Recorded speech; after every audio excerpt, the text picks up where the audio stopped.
రాకూడదు, వేరే రాష్ట్రాల నుంచి రాకూడదని నా ఉద్దేశం కాదు. కానీ ఇక్కడ ప్రాధాన్యత ఇవ్వాలి. అది 70% ఇస్తామా, 80-30% ఇస్తామా, ఎంతో శాతంగా నాకు తెలియదు. కానీ దాని గురించి ప్రత్యేక దృష్టి పెట్టాలి. ఖచ్చితంగా ఇక్కడ స్థానికంగా ఉన్న యువతకు ఉపాధి అవకాశాలు లభించేలాగా, అది వెరైటీస్లో కానీ లేదంటే ఇక్కడ వచ్చే పరిశ్రమల్లో కానీ ఏదైనా సరే ముందు స్కిల్ డెవలప్మెంట్ ఎన్హాన్స్ చేసి ద్విగుణీకృతం చేసి మీకు ఉద్యోగ అవకాశాలు రావాలి. దాని చొరవ తీసుకుంటాం. అలాగే ఏపీ ప్రత్యేకించి వెరైటీస్ సంబంధించి ఏపీ మినరల్ డెవలప్మెంట్ కార్పొరేషన్ వారితో ఒక చర్చను ఏర్పాటు చేస్తాం, ఎస్పెషల్లీ ఉపాధి అవకాశాల గురించి. ఆ దిశగా కలెక్టర్ గారిని కూడా మీరు ఒకసారి దృష్టి పెట్టండి దీని మీద. ఎందుకంటే యువతకి అన్రెస్ట్ రాకూడదు. వారి అంటే ఎక్కడి నుంచి వచ్చిన యువత అయినా కానీ అందరూ బాగుండాలని కోరుకునేవాడిని తప్ప ప్రత్యేకించి స్థానికంగా మనకు వెరైటీస్ ఇక్కడుండి మన ఉపాధి లభించట్లేదన్న కోపం మంచిది కాదు. దాని మీద ప్రత్యేకంగా నేను కలెక్టర్ గారి దృష్టికి తీసుకెళ్లి భవిష్యత్తులో మీరు ఏదైనా అవసరమైతే మా డిప్యూటీ సీఎంఓ ఆఫీస్ దృష్టికిను సీఎంఓ ఆఫీస్ దృష్టికి తీసుకురండి, దాన్ని ముందుకు తీసుకెళ్తాం.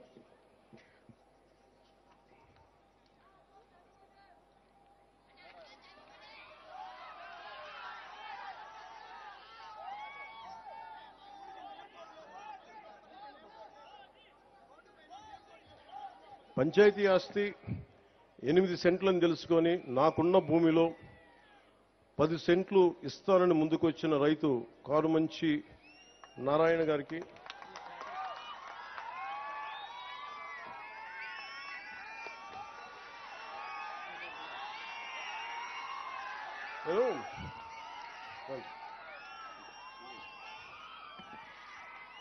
నేను స్టీవ్ ఒకసారి యాపిల్లో అందరూ యాపిల్ ఫోన్ వాడతారు కదా, చాలా మంది యాపిల్ ఫోన్ తెలుసు. యాపిల్ ఫౌండర్ స్టీవ్ జాబ్స్ ఒక ఇంటర్వ్యూ చూస్తామంటే ఆయన అడిగింది అంటే నీకు ఏదైనా కావాలి అంటే అడగాలని. ఆయన చిన్నప్పుడు నేర్చుకునేటప్పుడు ఏదో ఒక సర్క్యూట్ బోర్డు కోసం ఎవరిని అడగాలంటే ఐబీఎం ఓనర్ని అడిగాడు. ఎలా అడిగామంటే నాకు తెలియదు, నాకు ఐబీఎం బోర్డులు మీకు చిప్స్ ఉంటాయి, నాకు ఏదైనా పంపించండి, సర్క్యూట్ బోర్డ్స్ పంపించండి అని ఆయన ఫోన్ చేస్తే ఆయన వెంటనే రెస్పాండ్ అయి పంపించండి. ఈయన స్కూల్ విద్యార్థిగా ఉన్నప్పుడు. నేను నేర్చుకుంది ఏంటంటే నాకు ఇది కావాలి అని అడగడం నాకు తెలుసు. ఎంతమంది వస్తారో లేదో తెలియదు. కానీ ఈ రోజున కారుమంచి నారాయణ గారు మనస్ఫూర్తిగా వారికి నా కృతజ్ఞతలు తెలియజేస్తున్నాను.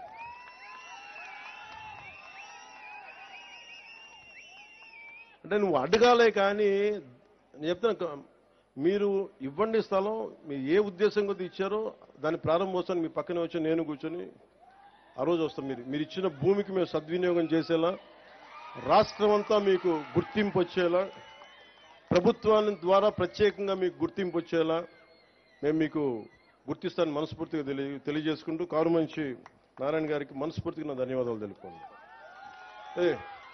ఇప్పుడు దాకా అందరూ నా ఫోటో అడిగి నేను కారుమంచి నారాయణరావు గారి ఫోటో అడిగి మధ్య ఫోటో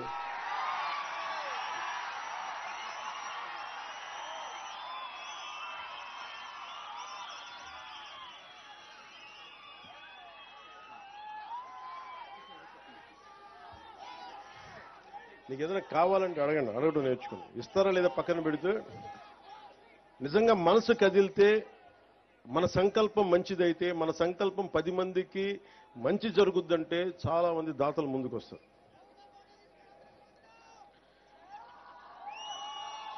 నేను నమ్మను పదాల భగవంతుడి సృష్టి ఒకేసారి జరిగింది.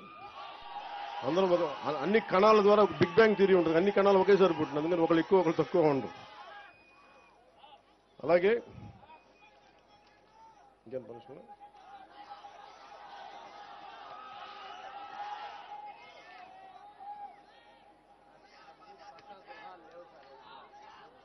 అలాగే కొద్దిమందికి ప్రత్యేకించి గృహాలు లేవని చెప్పారు. ఆ గృహాలను కూడా ఏర్పాటు చేయమని కలెక్టర్ గారిని దృష్టికి తీసుకొస్తా ఉన్నాం.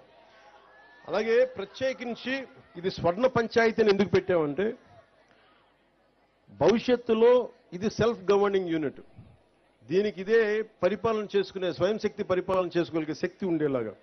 అంటే ఎక్కడో హైదరాబాద్కి వెళ్ళడం, ఎక్కడో కూర్చోబెట్టి మనం బెంగళూరుకి వెళ్ళడం కాకుండా మన రైల్వే కూడూరులో మన 112 పంచాయతీల్లో వేరే చోటకి వెళ్లకుండా, అంటే ఇక్కడే సైబర్ నెట్ కనెక్టివిటీ, గ్రామాల్లో బ్రాడ్బ్యాండ్ కల్పన, ఫైబర్ ఆప్టిక్స్ ద్వారా గ్రామాలను డిజిటల్ భారత్ వైపు మనం అడుగులేస్తా ఉన్నాం. ఇది విద్యార్థులకి నైపుణ్యానికి భాష అడ్డంకి కాకూడదు. నాకు ఇంగ్లీష్ తెలియకపోతే మనం ఏం చేయలేమని కాకుండా 2.7 లక్షల గ్రామాల తమ ప్రాంతీయ భాషలో సాఫ్ట్వేర్ ఉపయోగించుకునే అవకాశం స్వాతంత్ర దినోత్సవం రోజున ప్రధానమంత్రి శ్రీ నరేంద్ర మోదీ గారు కల్పించారు.